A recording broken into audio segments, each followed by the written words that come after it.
If you've made it this far, you've probably felt that frustration of thinking you're doing everything right in Everwind, only for your progress to stall. You get stuck in the same loop, resources vanish before you know it, and it feels like the game is always one step ahead of you. I went through this too, and it was only when I stopped to analyze what I was actually doing wrong that things started to flow. So today, I've brought the 10 errors that are likely holding you back. Some are more subtle than they seem, and you'll be surprised at how much of a difference they make. I'm Mary, and the video is about to start. This mistake caught me more than once, and honestly, it still hurts to remember. You're in the middle of exploring, loaded with good items, and you decide to open your inventory to organize everything before moving on. Seems reasonable, right? The problem is that Everwind doesn't grant you that courtesy. The game does not pause. Absolutely nothing stops. The world keeps turning while you're there staring at your item list as if it were a grocery catalog. And then comes the worst part. You hear a strange sound, try to close the menu in a rush, and it's over. You died with your inventory open. Everything you collected in the last 20 minutes hit the floor, and you might not even be able to get it back because the place where you died is too dangerous to return to right now. It's one of the most frustrating feelings this game can give you, and it's completely avoidable. What I learned the hard way was this. The inventory in Everwind is a tool of war, not a breakthrough. You don't open it whenever you want, you open it when you are safe. Before reorganizing anything, make sure you are in a shelter at a safe point, far from any threat. Those seconds you spend organizing potions in the wrong place could be your character's last. So, if there's one thing I want you to remember before you keep playing, it's this. Safety first, inventory second. Treat opening the menu as a high-risk action, because in Everwind, that's exactly what it is. You enter a dungeon excited, with a good sword in hand and new armor equipped, and you keep going, destroying everything in your path. But in Everwind, every strike, every broken block, and every hit you take silently consumes your equipment's durability. By the time you finally check the wear icon, the bar is already near zero. That's when the situation turns ugly fast. Your sword breaks mid-combat, your pickaxe disappears right when you need to extract a resource, and you're on a distant island or at the bottom of a dungeon without a single functional tool. The game won't save you from this. You get stuck, vulnerable, and often have no choice but to take the loss and try to escape with whatever is left. What I do now, and strongly recommend, is to carry repair kits at all times. No exceptions. They take up inventory space, I know, but that space is an investment. Also, as soon as you have the resources, upgrade your gear, because advanced equipment has much higher durability and can withstand way more pressure before breaking. Keep an eye on those wear icons, especially before entering any demanding area. Broken gear at the wrong time isn't just inconvenient, it's practically a death sentence in Everwind. Look after your gear as if it's the most valuable thing you have, because most of the time, it is. When you open the skill tree for the first time, the temptation is huge. 3 different paths, each with skills that look incredible, and you're sitting there with points to spare thinking, why not take a bit of each? I thought exactly that. I put points into physical for strength, some into magic because the spells looked too powerful to ignore, and a few into engineering because crafting better things seemed essential. It felt like a balanced and smart plan at the time. The problem is that Everwind doesn't reward balance. It rewards specialization. With points spread thin, you aren't good at anything. Your physical attacks are too weak, your spells barely scratch enemies, and your crafts remain basic because you never invested enough to unlock what actually matters in any of the trees. You spend hours fighting enemies that should be easy, and progression starts to feel like a swamp. The turning point for me was when I decided to restart and put absolutely everything into the physical tree. The The difference was immediate. Enemies that used to be a struggle started going down in much less time, and advanced skills began to actually unlock, completely changing the way I played. It's a totally different feeling when you see your character becoming truly good at something.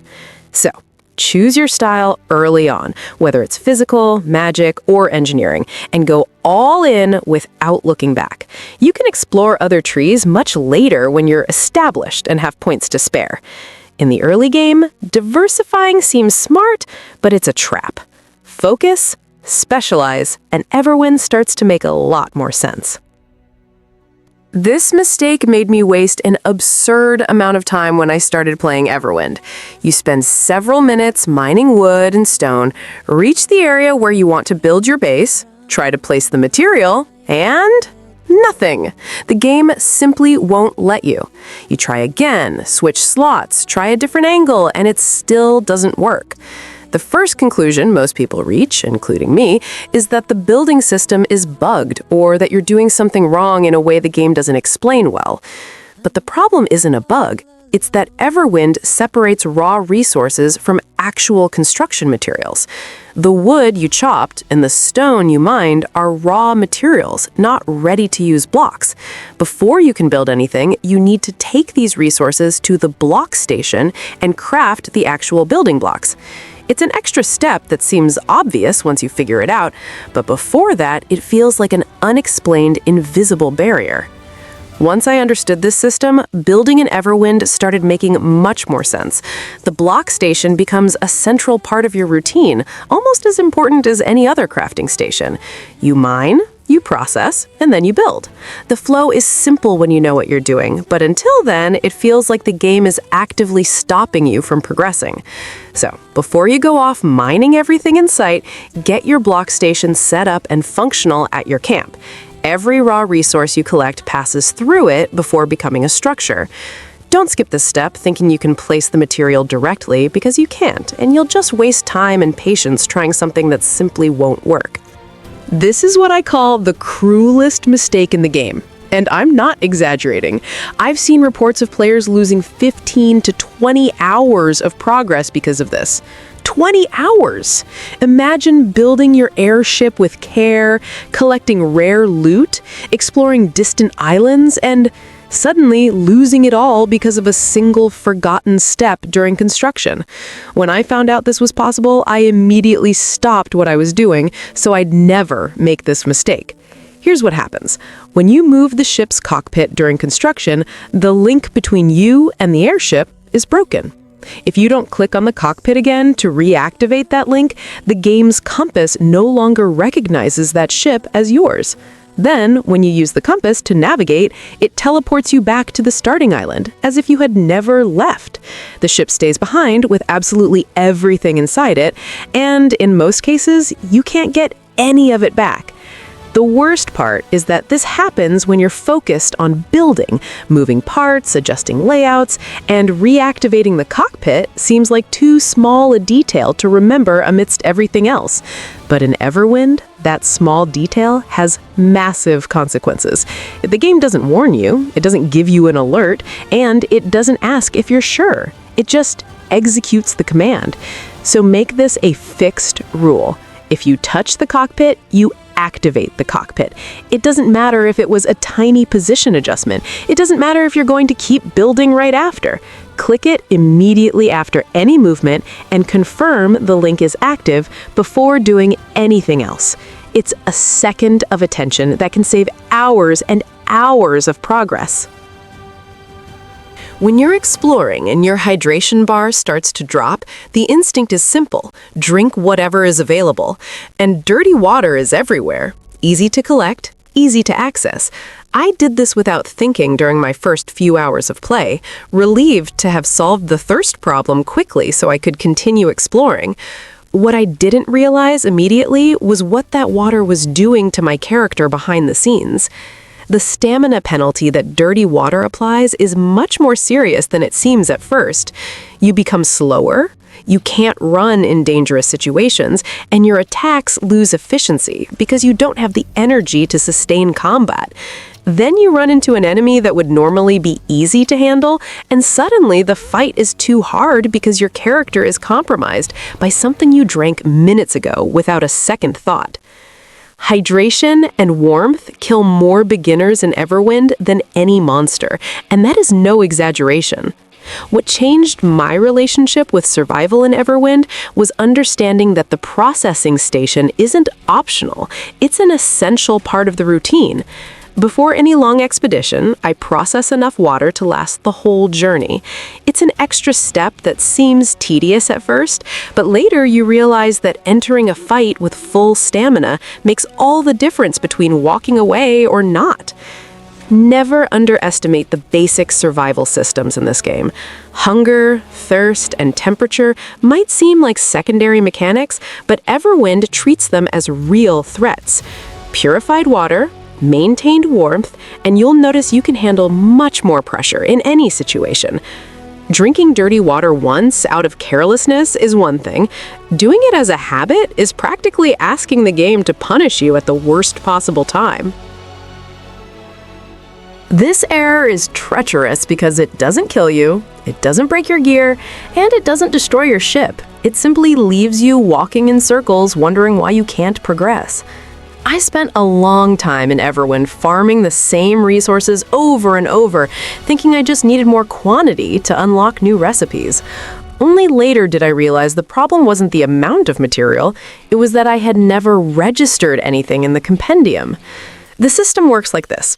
Every new item you collect needs to be manually registered in the compendium so the game releases the recipes related to it. It's as if your character needs to study the item before knowing what to do with it.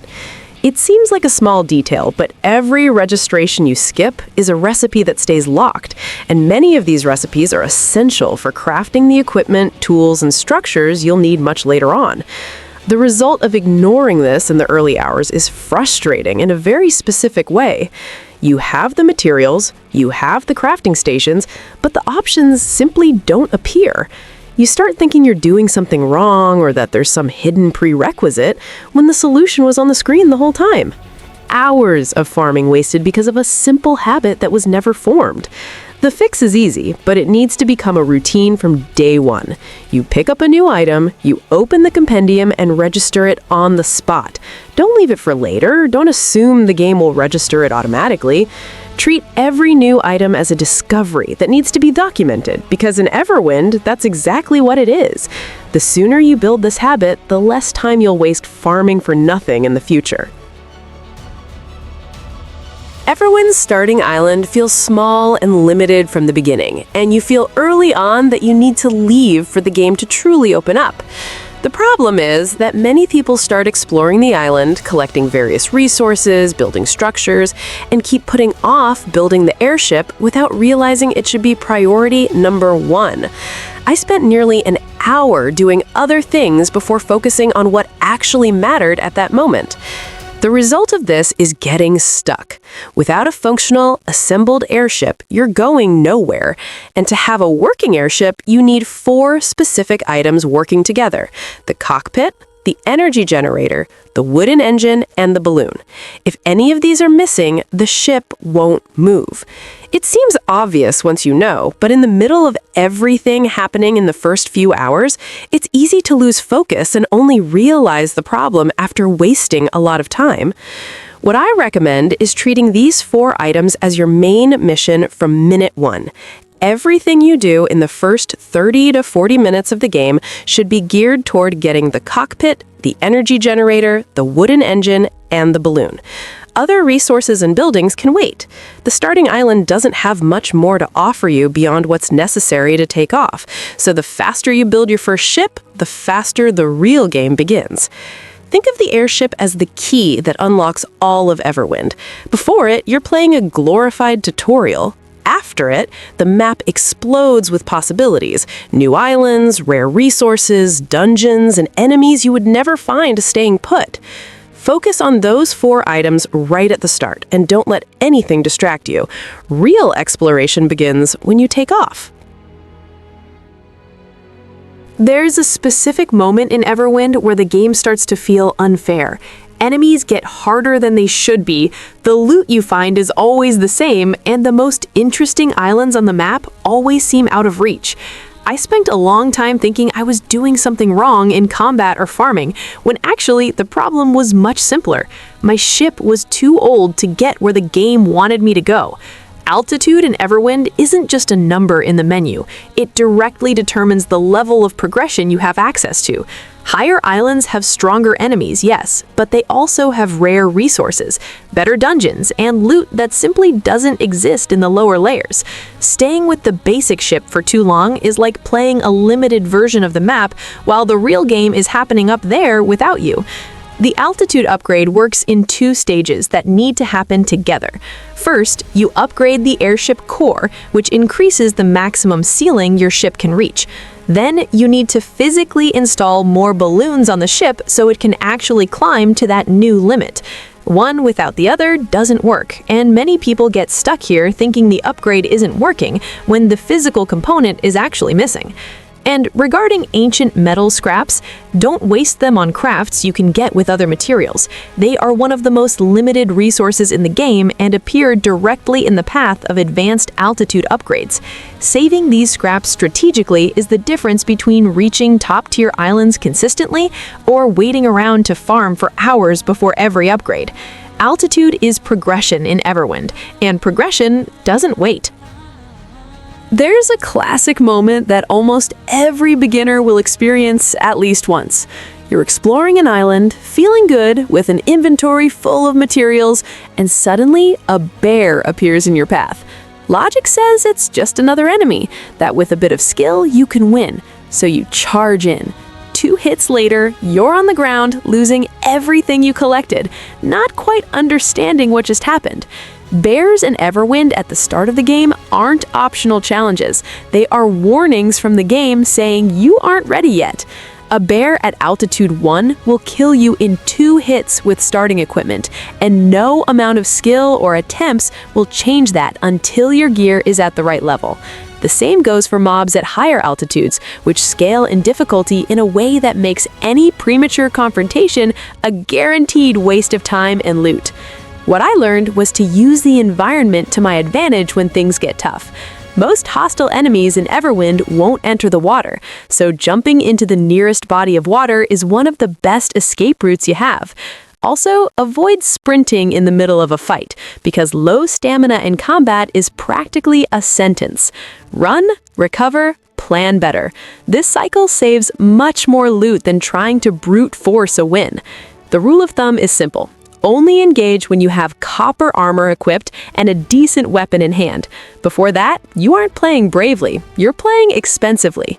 Dying and losing loot in Everwind isn't just frustrating, it is literally the biggest progression delay in the game. The time you spend re-farming what you lost in an avoidable fight is time that could have been moving you forward for real.